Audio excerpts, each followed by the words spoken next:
If you were to map the hierarchy of a highly dysfunctional family, it might look like this. At the bottom is a single base node, a 29-year-old litigation attorney named Maya. Above her sit 5 heavy, erratic nodes, representing her parents and siblings. Maya is the invisible pillar, the highly capable family member forced to act as the primary structural support for everyone else's chaos. Look at how the resources flow in this system. For years, Maya has funded her older brother's legal fees, paid the rent for her sister's failed businesses, and covered her parents' expensive golf retreats disguised as medical care. The structure only remains standing because it is constantly extracting her energy and her finances. This extraction is why Maya's engagement to Liam changed the dynamic. Unlike her family, Liam didn't view her as a resource. He saw her strength as something to protect rather than something to tap, offering support instead of making demands. In a toxic family system, a member's move toward a healthy, independent relationship is rarely celebrated. Because the entire household depends on that pillar staying in place, Maya's happiness was viewed as a direct existential threat to the family's survival. 6 months before her June 15th wedding, Maya's parents finally addressed her ceremony. But instead of an RSVP, they presented her with a brochure for a 10-day luxury unity retreat in Tuscany. The departure date was June 14th, the day before she was set to say I do. They didn't just ask her to skip her own wedding, they ordered her to push the date back and personally fund their business class flights and the villa deposit. It was a demand for Maya to finance the very trip intended to sabotage her. Maya watched her siblings enthusiastically planning a vacation on her dime. She didn't argue. She didn't raise her voice. She simply looked at them and calmly agreed to handle the entire trip. There is a specific threshold where the cost of compliance finally outweighs the fear of conflict. When a person realizes their own sacrifices are actively funding their own mistreatment, the strategy shifts from endurance to a calculated, silent retaliation. On the morning of June 14th, the Miller family arrived at the international terminal with carts of designer luggage. But when they reached the counter, the gate agent delivered the news. There were no tickets, no reservations, and the emergency credit cards they were carrying had all been deactivated. While they stood at the gate, Leo checked Maya's Instagram.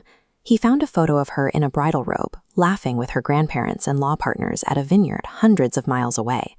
The caption was a finality. Starting my life with the people who actually showed up. No more ghosts. Her father called her, red-faced and screaming about the tickets. Maya's voice was steady. She told him she had handled the trip by closing their accounts, stopping the wire transfers for their mortgage, and redirecting every cent of the vacation fund into a trust for her grandparents' actual medical care. She informed them that they were now on their own.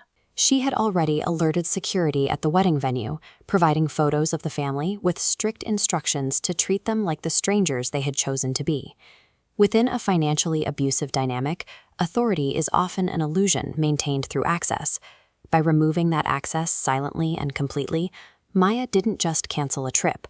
She dismantled the hierarchy that had held her captive for a decade.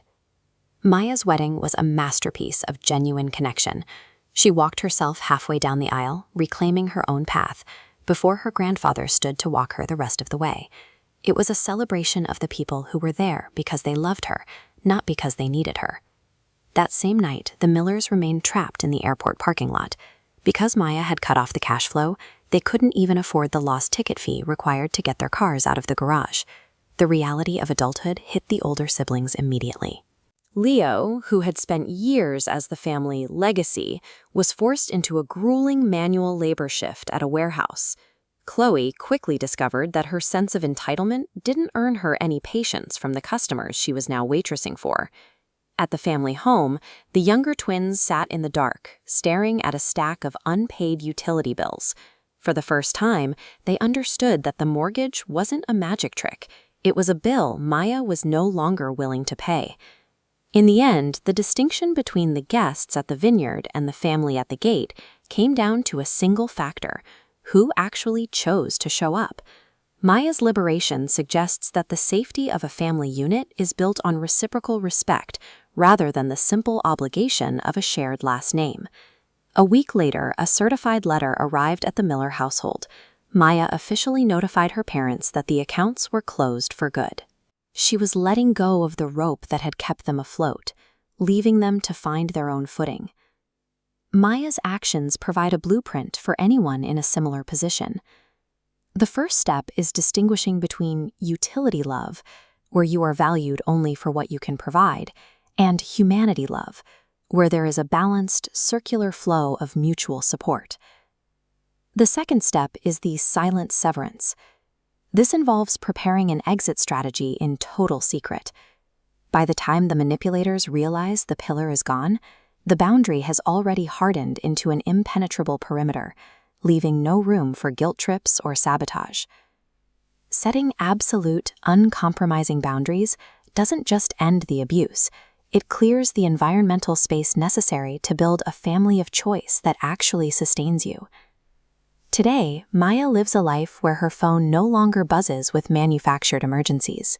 On a beach in Greece, she can watch an unknown number ring out, decline the call, and return to a life defined by total freedom.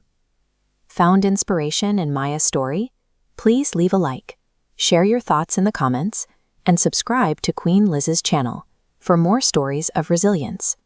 For more reflections on life and growth, you can find Queen Liz's book, Pocketful of Poetry, formerly a short book of poems, available now on Amazon and Barnes & Noble.